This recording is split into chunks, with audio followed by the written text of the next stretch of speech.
Bismillahirrahmanirrahim. Dear students, Assalamu alaikum. This is lecture number 8, RACIE matrix. This is also a very important topic with respect to project management and engineering economics.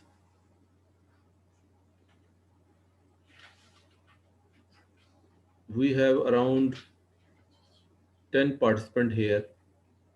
So the RAC, the first abbreviation of R is the responsibility. Number A, 2, accountability.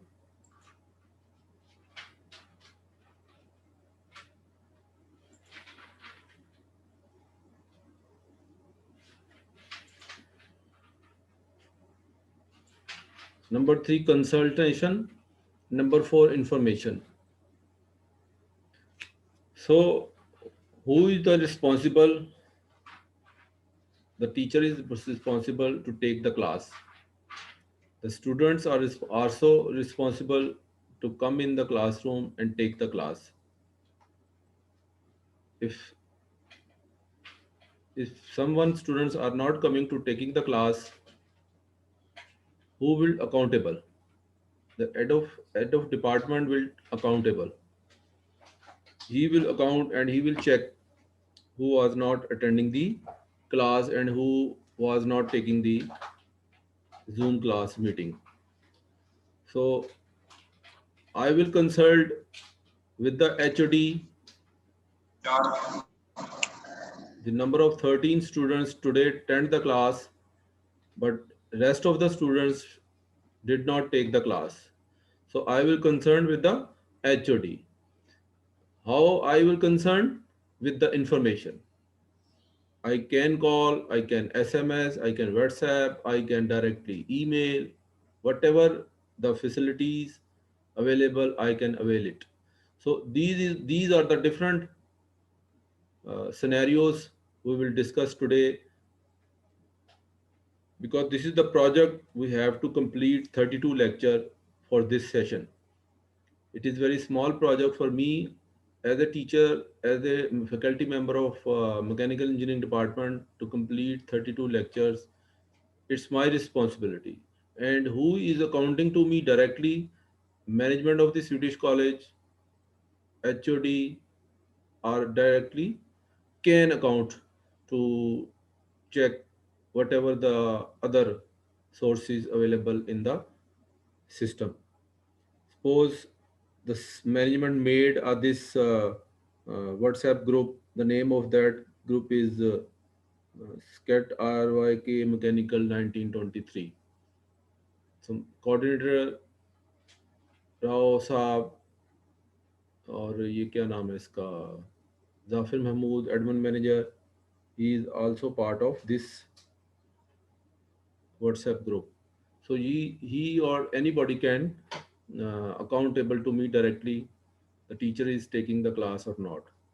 So during the project, you will give as a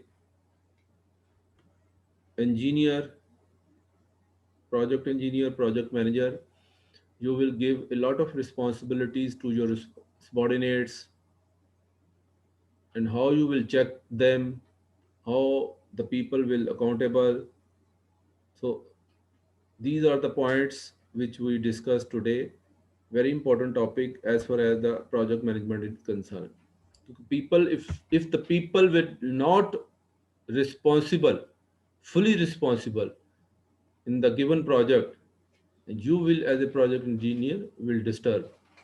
So you should accountable to from all the sides,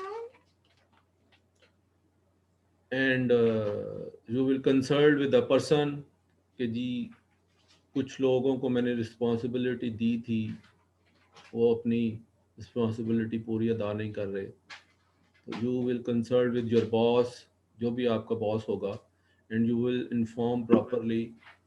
सो ये चारों चीज़ें इकट्ठी चलती हैं. RAC matrix: responsibility, accountability, consult and information matrix. There are many ways to help clarify roles and responsibilities within a project, business process or change initiative. कोई भी project कर रहे हैं, कोई काम कर रहे हैं, कोई बिजनेस कर रहे हैं, उसका कोई प्रोसेस है, कोई आप चेंज की इनिशिएटिव लेना चाहते हैं, तो you have to consult with RAC matrix. Some prefer to use a hierarchical structure, other prefer to use metric style format. कुछ लोग राइट साइड बॉक्स को यूज करते हैं कि जी ये जो लाइट ब्लू कलर है, he will the responsible and he will take different kind of work from these three skill mans. कुछ लोग लेफ्ट साइड बॉक्स को यूज करते हैं कि जी पूरे सिस्टम में जो ब्लू कलर के लोग हैं ये सब सेम है और जो वाइट कलर के लोग हैं वो उनसे नीचे हैं. तो whatever the system you have to act like that. बेटे माइक ऑफ रखें. If you have any question then ask. Don't disturb to the class please.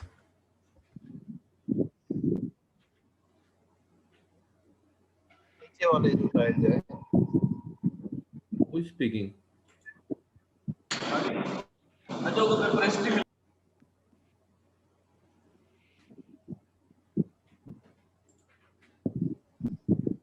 Amanat.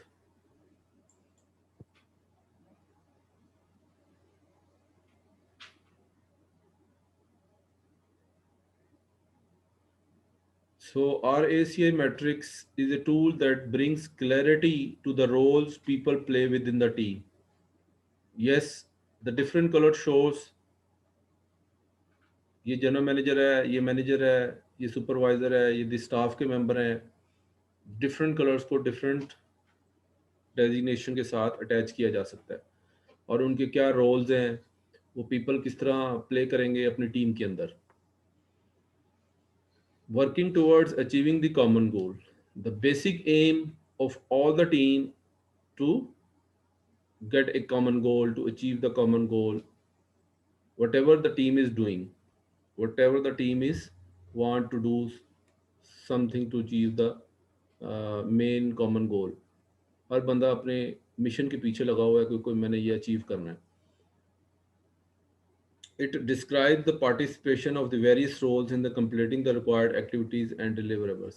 किसकी क्या एक्टिविटीज़ हैं, क्या रोल्स हैं, वो हर काम को कैसे डिलीवर करेगा, ये हर उस बॉक्स को RACI में ये चीज़ें डिस्क्राइब की जाती हैं कि हमारे जो टीम के पार्टिसिपेंट्स हैं वो ये लोग हैं और उनका ये रोल है और इनको ये एक्टिविटी दी गई है.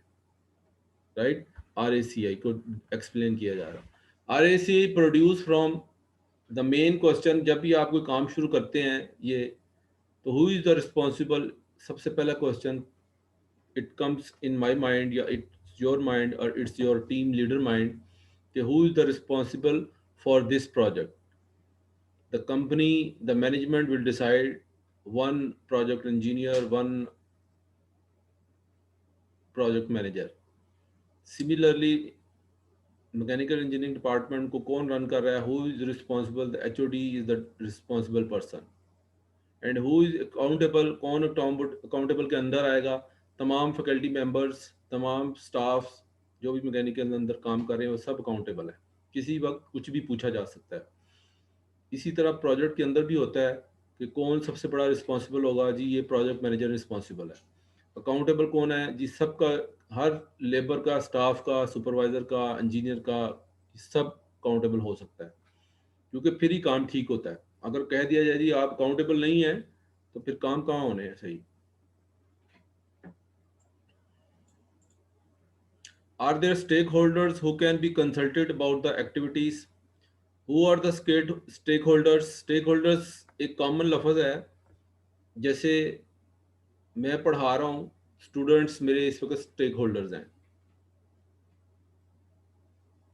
आप किसी से ब्रेड खरीदने जाते हैं, सिंपल एक छोटा सा प्रोजेक्ट घर वाले आपको देते हैं कि go to the market and buy the one bread and bring back to that kind of bread for breakfast और फॉर लंच वट एवर।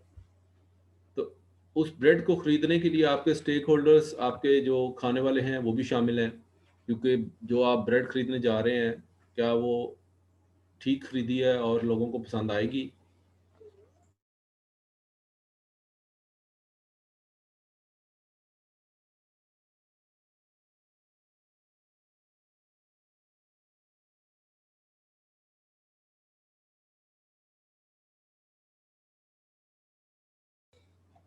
अच्छा जी, तो जितने भी स्टेक होल्डर हैं, दुकानदार है वो भी स्टेक होल्डर है। He must provide a quality bread, and the taker who is taking the bread, as you are the taking the bread from the shop, you are also part of stakeholder, and you should consider a very quality bread you should buy and bring back to the home. तो जितने भी stake holders हैं वो आपकी consult करेंगे कि इसकी क्या एक्टिविटीज़ है, ये जाएगा और एक अच्छे दुकानदार से अच्छी ब्रेड लेके आएगा। तो और हमारे जो दूसरे साहिबान हैं उनको अच्छा खाना खिलाएगा या अच्छी ब्रेड खिलाएगा। तो ये जितने भी सारे काम होते हैं, ये स्टेक होल्डर जिन जिन से चीज़ें उठाते हैं, जैसे सीमेंट कहीं से आ रहा है, एमएस का पाइप कहीं से आ रहा है, पार्ट्स आ रहे हैं, बेयरिंग आ रहे हैं, तो you should choose the best one in the market, and you should choose the best quality product from the market.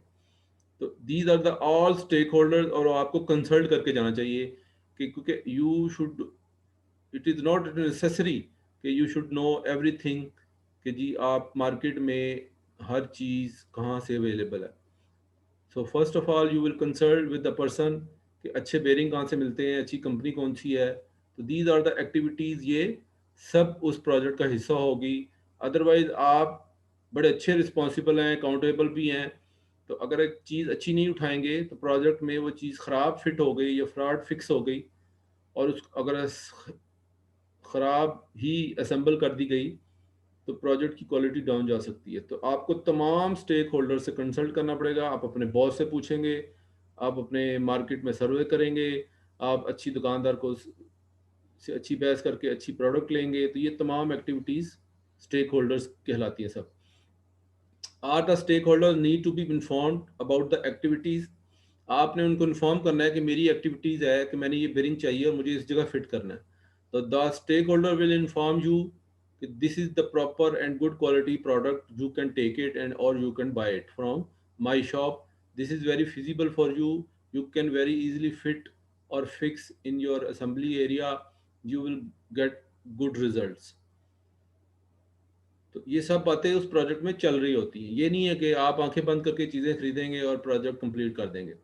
तो उसकी क्वालिटी क्या होगी फिर? Is there a stake holder who has too much responsible? Yes, तमाम stake holder अपनी अपनी अच्छी responsibility अदा करें।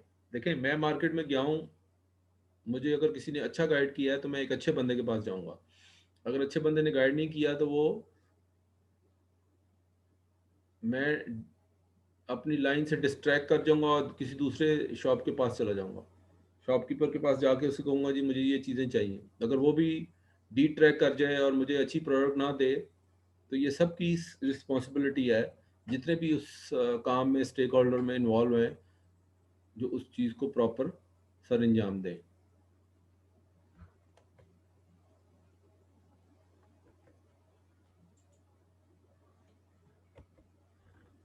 What are the benefits of this RACI matrix?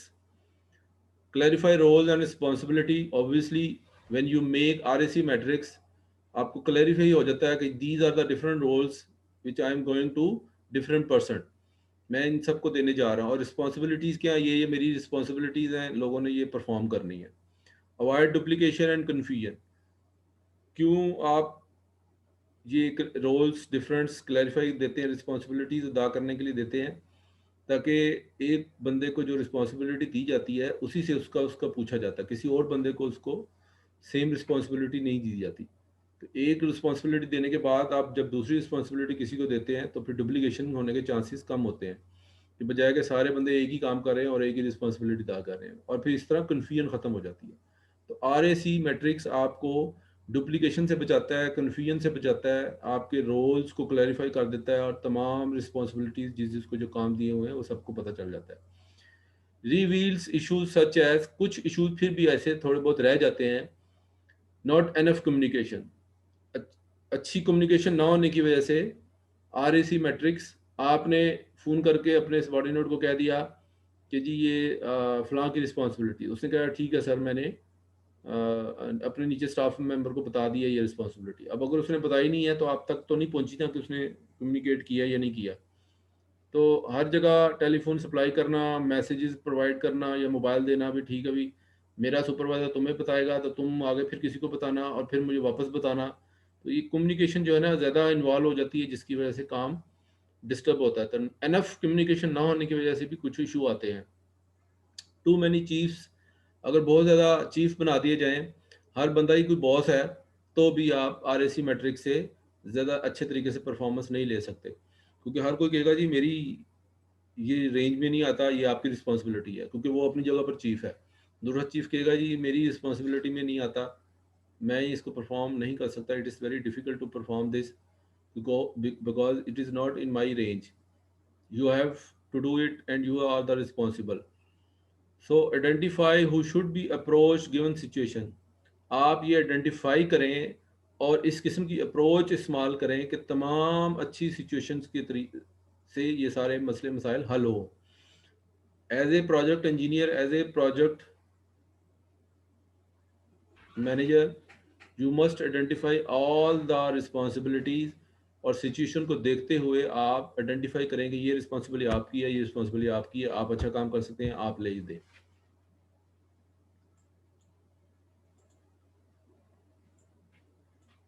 Provides a clear view of what we are expecting from each stakeholder and how are we going to communicate with them.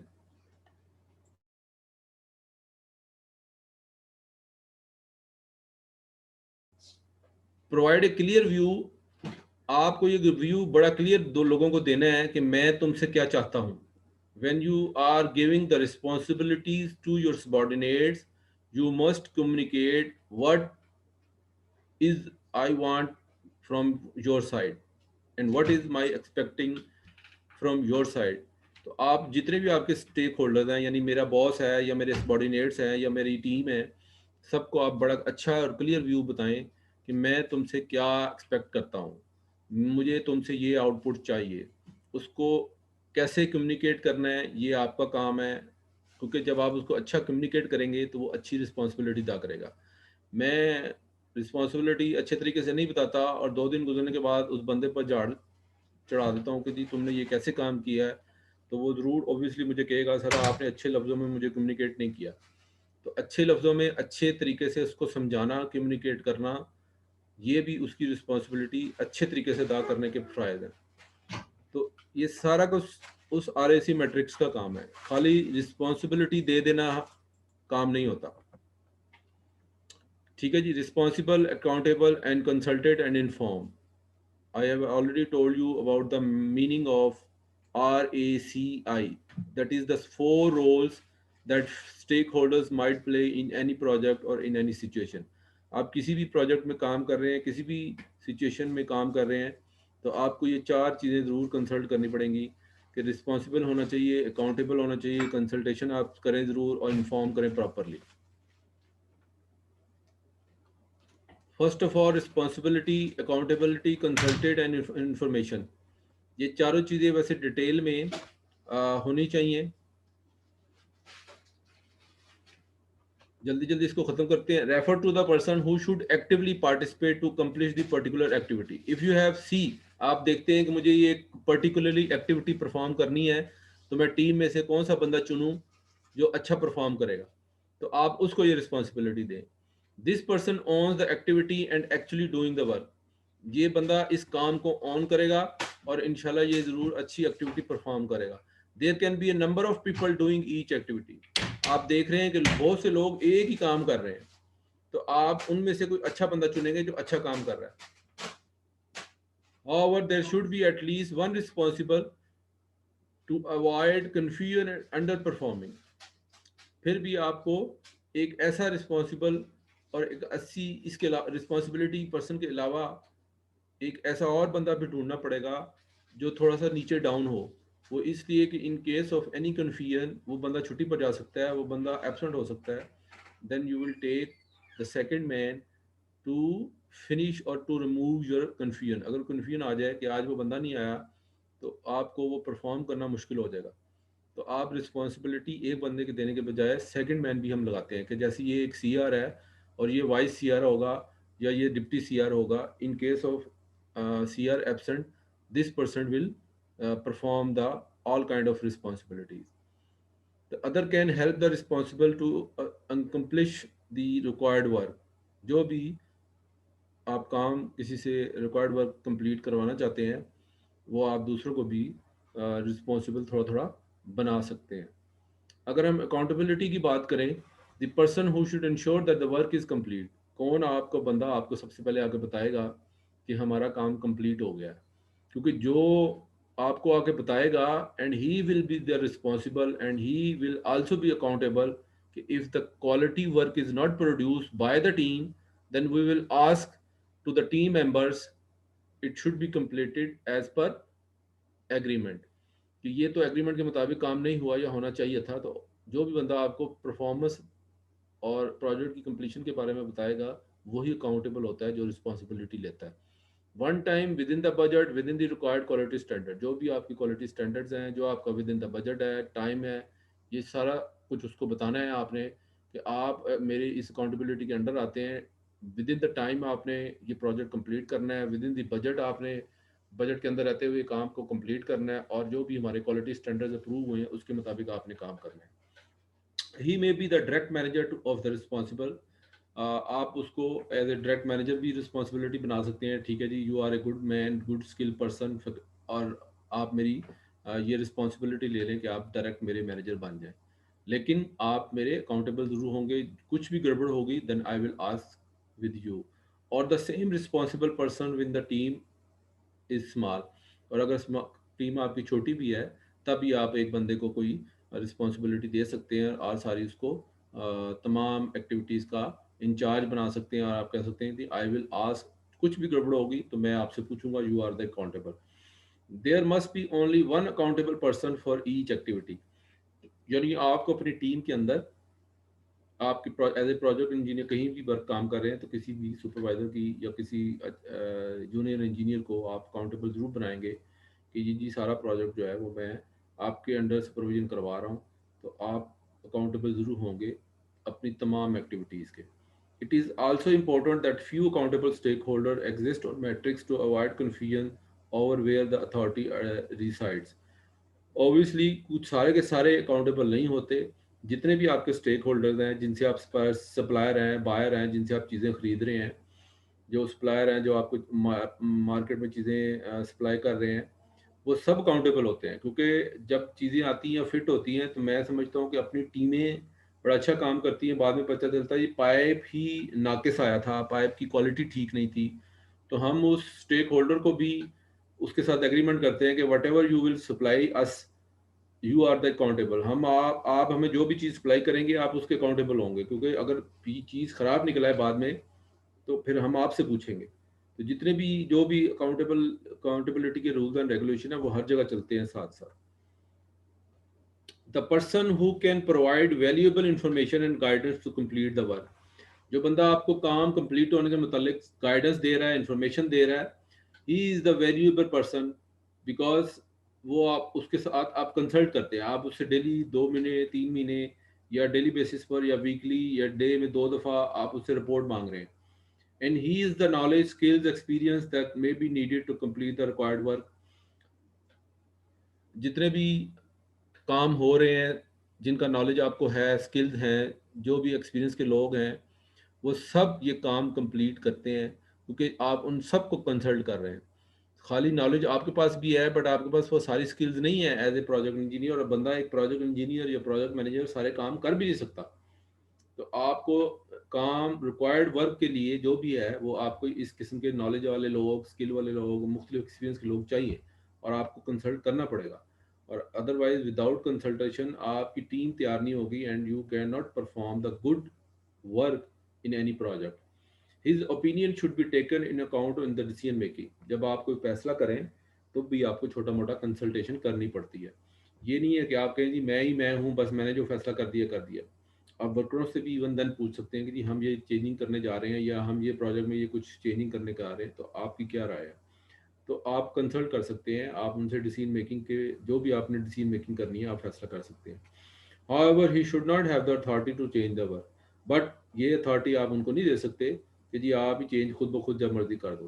Change तो आपकी मर्जी से होगा जो भी change होगा। तो consultation भी आपको करनी पड़ती है। ये भी सारे उस प्लानिंग में लिखा जाता है कि मैं किन लोगों को रिस्पॉन्सिबिलिटी किस किस्म की दूंगा, कौन कौन से लोग अकाउंटेबल होंगे और किन किन लोगों से मैं कंसल्ट करूंगा। ये सारा कुछ उस प्लानिंग प्रोजेक्ट की प्लानिंग में शुरू में लिखा जाता है। Information refer to the person who should be notified to the decision और रिजल्ट। कोई भी फैसला, कोई भी डिसीजन, कोई भी रिजल्ट, कोई एक्टिविटी होती है कि जी अच्छा दो पाइप जब आपस में फिट हो जाएं तो देखना लाइन सीधी है, तुमने मुझे बताना है। तो इसका मतलब वो आपको रिजल्ट बता रहा है सर हमने टाइम दो पाइप आपस में वेल्ड करके अपने रैक में फिट कर दिए हैं, वो बड़े अच्छे फिट हो गए हैं, तो आपको एक रिजल्ट मिल गया कि जी ठीक है दो पाइप्स की फिटिंग की जा सकती है। तो एक इंफॉर्मेशन आपको मिल गई कि जी आप दो पाइप्स को इकट्ठा जोड़ सकते हैं। आपने एक अच्छा डिसीजन ले लिया, आपने कहा ठीक है जी दो दो पाइप करके जोड़ते चले जाओ, लाइनें मुकम्मल करो। तो इंफॉर्मेशन आपको अच्छी मिलेगी तो आप डिसीजन मेकिंग आपकी अच्छी हो जाएगी। His work depends on the activity and might be affected by the change in the same way. ये ज़रूरी है कि आपकी जो भी एक्टिविटी आप परफॉर्म कर रहे हैं वो किसी भी वक्त चेंज की जा सकती है। ठीक है जी, इन्फॉर्मेशन गलत, आपने कहा जी आज 6 बंदे काम करेंगे और ये काम करेंगे, बट इन्फॉर्म आपको किया गया परचेज डिपार्टमेंट के थ्रू कि जी ये फ़लाँ पार्ट्स की अवेलेबिलिटी आज नहीं है, तो आपने उनमें 6 में से फ़ौरन डिसीजन चेंज किया और लोगों को इन्फॉर्म किया कि इनमें से 4 को घर भेज दो और बाकी 2 बंदे इधर ही रहें। तो इन्फॉर्मेशन प्रॉपर तरीके से किसी भी टाइम अगर कोई आ जाए आपके पास तो काम में कोई भी चेंजिंग आ सकती है किसी भी time. He has no control over how the work is implemented. Inform चीज़ों को इन्फॉर्म करना एक प्रॉपर काम है, बट इम्प्लीमेंट करवाना किसी का काम नहीं है। मसलन मैं अगर ये किसी बंदे को कहता हूँ आप जाएं और ये अपना लेथ मशीन में ये पार्ट्स तैयार करें, और वो आपको इन्फॉर्म किए बगैर उस पार्ट्स को उठाता और जाके मशीन वाले ऑपरेटर को दे देता कि ये लो फिट कर दो, that is not that is not control over. आपने ये काम नहीं करना। आप कहेंगे जी आप मुझे पहले बनाएंगे, मुझे इन्फॉर्म करेंगे and I will check it कि this part is good quality produce by you by the lathe machine, then I will allow to fit in the machine. तो मैं उसके बाद मैं फिर मशीन में इसको इजाज़त दूंगा फिट करने की। तो आप इन्फॉर्म किए बगैर भी किसी को इजाज़त देना ना देना वो आपका अपना फैसला है। He does not need to take part in the decision making process. आप इन्फॉर्म किए बगैर भी लोगों को डिसीजन मेकिंग प्रोसेस में नहीं शामिल कर सकते। Keeping him informed is a good way to get their attention and support. लोगों को हमेशा इन्फॉर्म रखें, अपने बॉस को हमेशा इन्फॉर्म रखें। अब मैंने अपनी इंडस्ट्री के अंदर और 5 साल 20-21 साल हो गए हैं जॉब करते हुए, अपने बॉस को हमेशा 2-2 मिनट की खबर से आगाह करें। आप लेट हैं, आप यू शुड इन्फॉर्म कि सर मैं आज लेट हूँ, मैं काम पर थोड़ा इस वजह से लेट आ रहा हूँ। ठीक है जी, आपको अगर कोई प्रोजेक्ट दिया जाता है, आप मार्केट से कोई इमरजेंसी पार्ट्स भी खरीदने जाते हैं, तो मैं अपने बॉस को फ़ौरन इन्फॉर्म करता हूँ कि जी सर मैं गाड़ी में से अभी मार्केट पहुँचा हूँ, एंड उसको स्टेटस बताया कि जी मैं मार्केट पहुँच गया हूँ। उसके बाद फिर जब पार्ट्स की सिलेक्शन हो गई फिर मैंने फिर बता दिया जी सर पार्ट्स मिल गया इंशाल्लाह, बस मैं निकलने लगा हूँ। तो एक एक चीज़ आप इन्फॉर्म करें, बॉस आपका आपसे खुश होगा कि ठीक है जी बंदा मुझे अपडेट रखता है। ये नहीं कि आप सुबह के निकले हैं शाम को 6 बजे वापस आए हैं, बच्चे एज इंजीनियर आपने बॉस को इन्फॉर्म ही नहीं किया कि सर इमरजेंसी में तो तुम मैंने भेजा था और तुमने सारा दिन मुझे कोई एक मैसेज भी नहीं किया तुम कहाँ थे। तो इन्फॉर्मेशन प्रॉपर देने से भी आपकी अपनी अटेंशन और सपोर्ट आपको मिलती है कि लोग आपके साथ कितना अच्छा चलते हैं। The matrix, the roles often plotted along the top of the matrix. The set of activities are plotted along the left side. Each activity on the RAC matrix should be analyzed to determine the role each stakeholder plays for the activity to be completed. ये एक set of activities आपने बनाया है, जैसे जी green एक काम है, pink एक काम है, ब्लू एक काम है, ब्लैक एक काम है। There are 4 different works and how many people involve in this activities, 12 people are working. So you have a different roles will give to black person, blue person, green person and pink person कि जी ठीक है, हर एक के अपने role हैं। 3 बंदों का आप, तुम्हारे ये रोल्स हैं, रूल्स एंड रेगुलेशन है, तुम्हारे ग्रीन वालों के ये हैं और पिंक वालों के ये हैं। ये आपने एक पूरी एक्टिविटी बना के दे दी। इंडस्ट्री में आप जाएंगे, इस तरह आप देखेंगे लोग इस तरह काम करते हैं। ठीक है, ये फ्लो चार्ट होता है कि जी ये काम पहले होगा, फिर ये काम होगा स्केयर में, फिर सर्कल, फिर स्केयर, फिर रेक्टेंगुलर, इस तरह डिसीजन मेकिंग होगी। यस हो गया तो इस तरफ आ जाएगा, नो होगा तो कहीं वापस चला जाएगा, वट एवर। तो ये एक फ्लो चार्ट भी आपको बता रहा होता है कि जी अगर आपको कोई फैसले की ज़रूरत है तो आप फैसले के लिए यहाँ पर फैसला करने जाएं। अगर आपको कोई इन्फॉर्मेशन चाहिए तो आपको कोई परेशानी है तो फिर आप यहाँ इस बंदे के पास जाएं। अगर आपने अकाउंटेबिलिटी करनी है, किसी बंदे ने ख़राब काम कर दिया है तो आपको डिसीजन करना है तो आप ये डिसीजन करें।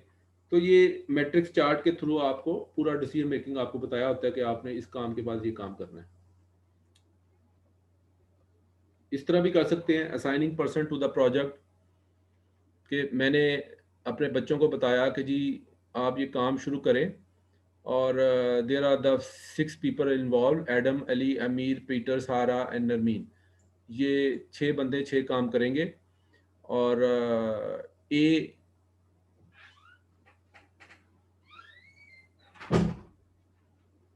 कलेक्ट डाटा, जिसकी जिम्मेदारी होगी कि सबसे पहले आपने डाटा कलेक्ट करके दूसरों को इन्फॉर्म करना है।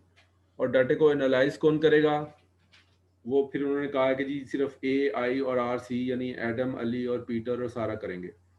अच्छा जी ठीक है। ऑर्डर के लिए पार्ट्स, अगर आपको पार्ट्स चाहिए, उनका ऑर्डर कौन कौन दे सकता है वो भी आपने डिसाइड कर दिया कि मेरे सिस्टम के अंदर एडम, अली और अमीर और नरमीन ऑर्डर दे सकते हैं। पार्ट्स को इंस्टॉल कौन कौन कर सकता है, किस किस के ऑर्डर के थ्रू, वो भी नीचे आपने लिख दिया। फिर टेस्टिंग होती है और फिर डॉक्यूमेंट हो जाता है। तो आप ये अपने मैट्रिक्स बना सकते हैं कोई भी काम में, डेली काम में, कि अगर आपने कोई छुट्टी लेनी है बच्चों, तो अपने स्टाफ से कह देते हैं कि you will approve by your supervisor first.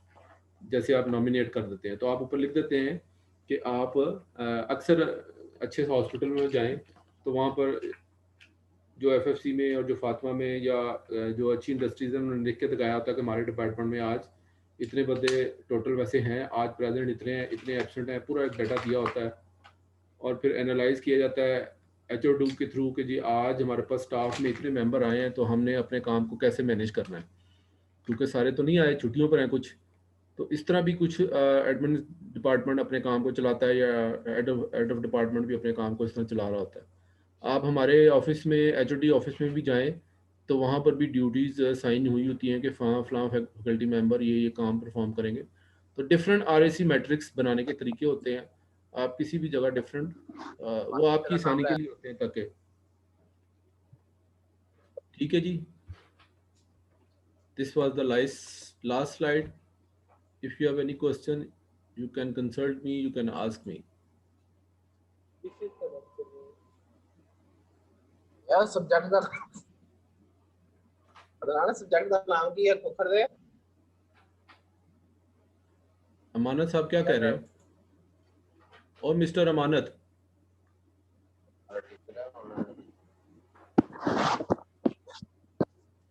जी क्या बोल रहे हैं आप?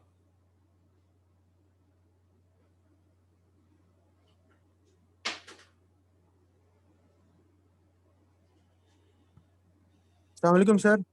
सर कल 13 की एब्सेंट लगी हुई है। कल 30? कल तो बेटा कोई लेक्चर नहीं हुआ। 7th में आज 8th है ना, 7th में मेरी एब्सेंट लगी हुई है। 7th क्या चीज़ है?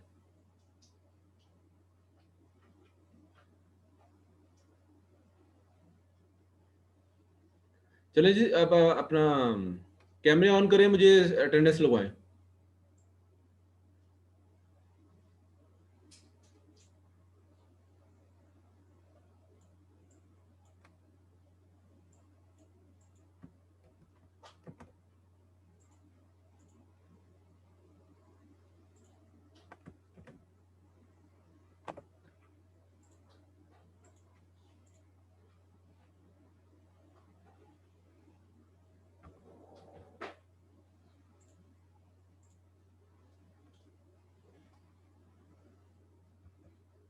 ठीक है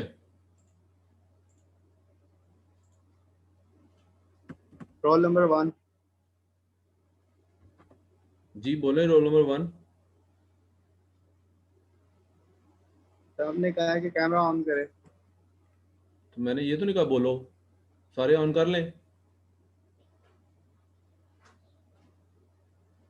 बस ले लिया मैंने, प्रिंट स्क्रीन ले लिया मैंने। Thank you very much, take care, see you next. अच्छा बात सुने, ये 4 हफ्ते खत्म हो गए हैं। Coming week I will take quizzes, online cues.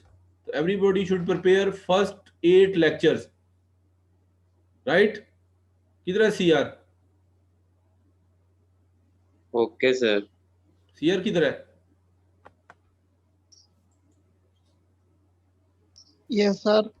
बेटा इन्फॉर्म करें सारी क्लास मेंबर को, there will be a quizzes on date क्या बनती है? 28।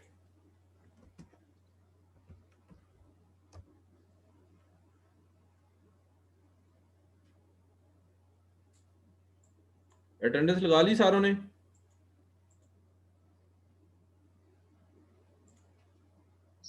जी सर। यस सर लगा दी।